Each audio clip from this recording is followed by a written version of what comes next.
નમસ્કાર, ગુજરાત સમાચાર ટેલિવિઝન દ્વારા પ્રસ્તુત ન્યૂઝ બુલેટિનમાં આપ સૌનું હાર્દિક સ્વાગત છે। આજના મુખ્ય સમાચાર આ પ્રમાણે છે। વર્ષ 2008ના અમદાવાદના શ્રેણીબદ્ધ બોમ્બ ધડાકાના કેસીસ ગુજરાતમાં જ ચાલશે। આરોપીઓની અરજી ફગાવતી સુપ્રીમ કોર્ટ।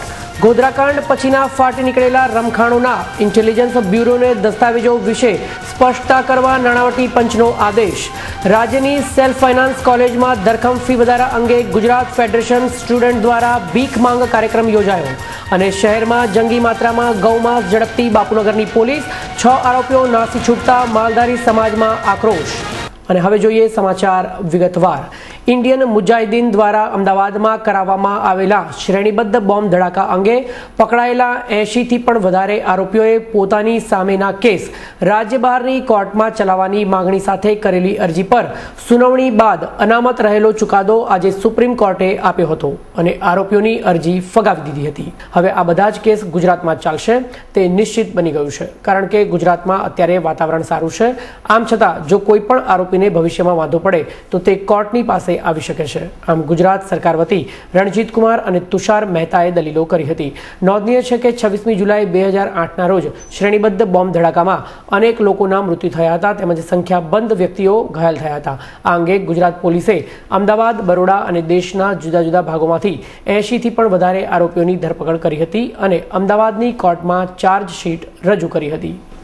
ગોધરાકાંડ પછી રાજ્યમાં અને ખાસ કરીને અમદાવાદમાં ફાટી નીકળેલા રમખાણો સમયે રાજ્યના ગુપ્તચર વિભાગના સંવેદનશીલ મનાતા દસ્તાવેજોનો સરકારે નાશ કર્યો હોવાના મુદ્દે સર્જાયેલા વિવાદમાં આજે પહેલી જ વખત કોઈ ન્યાયિક સત્તા તરફથી સરકારને સ્પષ્ટતાનો આદેશ થયો છે। રમખાણોની તપાસ કરી રહેલા justice GT Nanavati, justice Akshay Mehta પંચે સ્ટેટ ઇન્ટેલિજન્સ બ્યુરોના એડિશનલ ડીજીને 27/2/2002 થી 3/3/2002 સુધીના સમયગાળા દરમિયાન કયા દસ્તાવેજો ઉપલબ્ધ છે અને કયા નથી તેનો 10 જ દિવસમાં જવાબ આપવા માટે આદેશ કર્યો છે। નોંધનીય છે કે નાણાવટી પંચમાં 29મી જૂનના દિવસે સંજીવ ભટ્ટની ઉલટ તપાસ બાદ સરકાર તરફથી દલીલો કરી રહેલા સિનિયર કાઉન્સિલ શરદ વકીલે એવો ઘટસ્ફોટ કર્યો હતો કે સરકારે કાયદાની પ્રક્રિયાના જ ભાગરૂપે રમખાણોના સમયના દસ્તાવેજોનો 2007માં જ નાશ કર્યો હતો। ત્યારબાદ સ્પષ્ટતા કરી હતી કે સંવેદનશીલ દસ્તાવેજોનો નાશ થયો નથી। આમ સરકાર તરફથી 2 વિરોધાભાસી મત વ્યક્ત થયા હોવાથી જનસંઘર્ષ મંચ તરફથી અરજી કરાતા આજે નાણાવટી પંચે દસ્તાવેજોની સ્પષ્ટતા કરવા માટે આદેશ કર્યો હતો।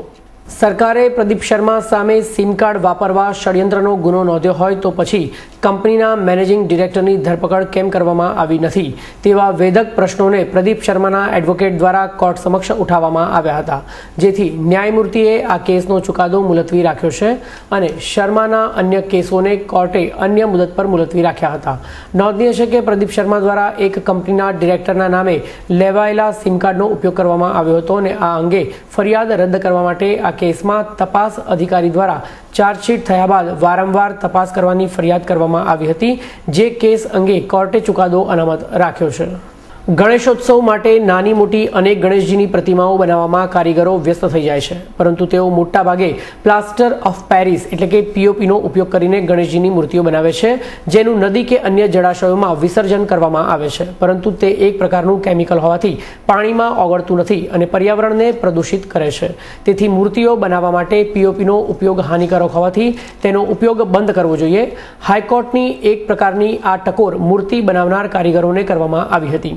ઉલ્લેખનીય છે કે ગણેશોત્સવને હવે થોડા જ દિવસો બાકી હોવાથી મૂર્તિકારોએ અગાઉથી જ મોટા ઓર્ડર પર કામ કરવાનું ચાલુ કર્યું છે। હવે હાઈકોર્ટ પણ આવા પીઓપી વપરાશ કરનારા કારીગરોને લાલ આંખ કરી રહી છે, જેથી મૂર્તિકારો મુશ્કેલીમાં મુકાઈ ગયા છે। શહેરના ખોખરા વિસ્તારમાં આવેલી સરકારી કોલેજ કેકા શાસ્ત્રીમાં સેલ્ફ ફાઇનાન્સના ફી વધારાના મુદ્દે આજે ઓલ ગુજરાત સ્ટુડન્ટ્સ ફેડરેશન દ્વારા ભીખ માંગો રેલીનું આયોજન કરવામાં આવ્યું હતું।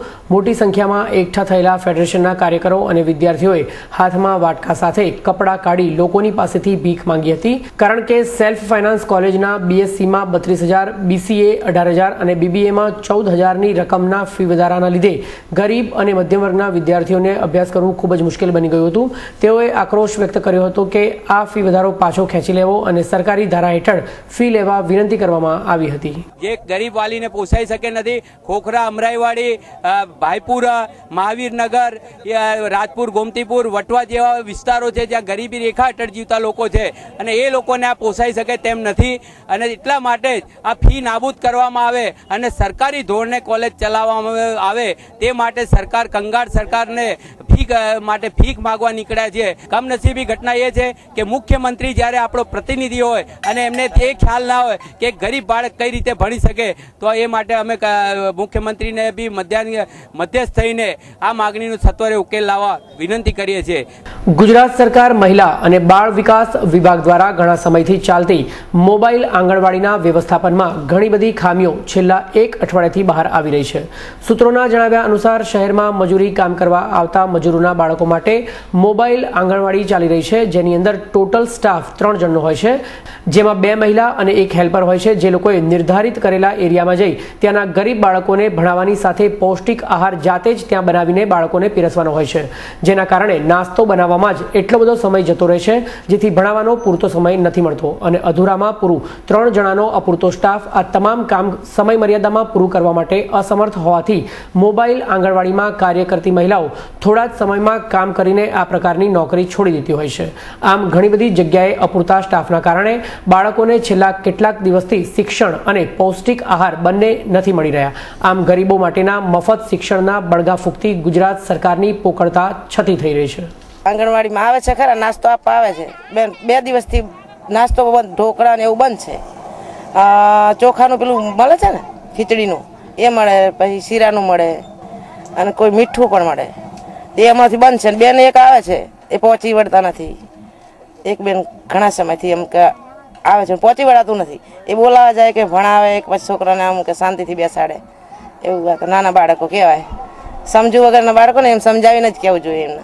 આજે શહેરના બાપુનગરના અજીત મિલ 4 રસ્તા પાસેથી વહેલી પરોઢે 5:30 વાગે મિની ટ્રકમાં ક્રૂરતાપૂર્વક હત્યા કરાયેલી ગાયોના મસ્તક સહિત ગૌ માંસ ભરેલી ટ્રકને બાપુનગર પોલીસે પકડી પાડી હતી. પ્રાપ્ત માહિતી અનુસાર અંદાજે 25 થી 30 કતલ કરાયેલી ગાયોના માંસને ભરીને પૂરપાટ દોડી રહેલી મિની ટ્રકને અટકાવીને પોલીસને 6 આરોપીઓ થાપ આપીને નાસી છૂટ્યા હતા. ટેમ્પાનો નંબર છે GJ17Z 9414 ટાટા 407 ગાડી છે. એમાં અંદાજે 1000 કિલો જેટલું માંસ હતું અને અહીંયા પોલીસ સ્ટેશન લાવી અને એની FIR નોંધી છે. ટેમ્પાનો ચાલક જે તે વખતે સ્થળ ઉપરથી જ અંધારામાં પલાયન થઈ ગયેલો. એની શોધખોળ અને એના માલિકની શોધખોળ આની અંદર બીજા કોણ આરોપીઓ સંડોવાયેલા છે એની તપાસ તજવીજ ચાલુ છે. આ વાત આજુબાજુમાં ફેલાતા આ વિસ્તારના સંખ્યાબંધ માલધારી સમાજના લોકોએ બાપુનગર પોલીસ મથકે આવી આરોપીઓને તાત્કાલિક પકડીને કડક કાર્યવાહી કરવાની માંગણી કરી હતી. આજે બાપુનગર પોલીસ સ્ટેશનની હદમાં જે માંસ પકડાયું છે તેથી માલધારી સમાજે જે વાત ભૂતકાળમાં કરી હતી કે અમારી મોંઘા ભાવની ગાયો રાત્રે ચોરી થઈ જાય છે અને ચોરી થયા બાદ એને કાપીને એને વેચવામાં આવે છે, એ આજે બાપુનગર પોલીસનો પકડાઈ છે. અમારી એ માંગણી છે કે જે આરોપીઓ હોય એને પાસા હેઠળ ધરપકડ કરવી જોઈએ અને આ ગાડીઓ કાયમી ધોરણે આપણે જોતા આવીએ છીએ કે એ ગાડી જે પકડાય છે એને છોડી દેવામાં આવે છે. તે વાહન જે છે એને કાયમી ધોરણે છોડવું ન જોઈએ એવી માલધારી સમાજની માંગણી છે. સાગર સમુદાયના વર્તમાન ગચ્છાધિપતિ પૂજ્યપાદ આચાર્ય શ્રી દૌલત સાગર સુરીશ્વરજી મહારાજનો શ્રી પુષ્પદંત શ્વેતાંબર મૂર્તિ પૂજક જૈન સંઘ દ્વારા આવતીકાલે ચાતુર્માસ પ્રવેશ યાત્રાનો પ્રારંભ કરવામાં આવશે. પૂજ્યશ્રીની 72 વર્ષની દીર્ઘ સંયમ જીવનની સાધનાયુક્ત 91 વર્ષની જૈફ વયે સમસ્ત સાગર સમુદાયના 850 થી વધુ સાધુ સાધ્વીજી ભગવંતોનું નેતૃત્વ વહન કરી રહ્યા છે. આ ચાતુર્માસ પ્રવેશના આયોજનમાં મોટી સંખ્યામાં જૈન બંધુઓ જોડાશે. જે પ્રમાણે સહ્યા સાધના યુક્ત ચાતુર્માસો થઈ રહ્યા છે તે પ્રમાણે જ આપણે આ કરવા માંગીએ છીએ. પણ વિશેષ રૂપે આ ચાતુર્માસની અંદર અમારા દ્વારા જીનાગમોનું સંરક્ષણ વધુમાં વધુ કેમ થાય એ ધ્યેયને કેન્દ્રમાં રાખી અને જીનવાણી દ્વારા જીનાગમોનું સંરક્ષણ અને સંવર્ધન માટેનો સબળ પ્રયાસ અમારો રહેશે. આ એક અમારો અભિગમ છે અને સંકલ્પ છે. એને પૂર્ણ કરવા માટે આ વખતે અમદાવાદ અમારું આ ચાતુર્માસ છે. ચોમાસાનો વિધિવત પ્રારંભ થયો હોવા છતાં મેઘરાજાની ગુજરાતમાં એન્ટ્રી નથી થઈ. વરસાદ ખેંચાતા ખેડૂતો ચિંતાતુર બની ગયા છે. ત્યારે હવામાન વિભાગે આગાહી કરી છે કે આવનારા 2 થી 3 દિવસમાં વરસાદનો પ્રારંભ થશે તેવું હવામાન ખાતાએ જણાવ્યું હતું. તદુપરાંત આજે વાદળછાયું વાતાવરણ સતત બપોરથી સાંજ સુધી રહેતા લોકોને ઉકળાટ અને બફારાનો સામનો કરવો પડ્યો હતો અને બધાના મોઢે એક જ વાત નીકળતી હતી કે હવે તો વરસાદ પડવો જોઈએ.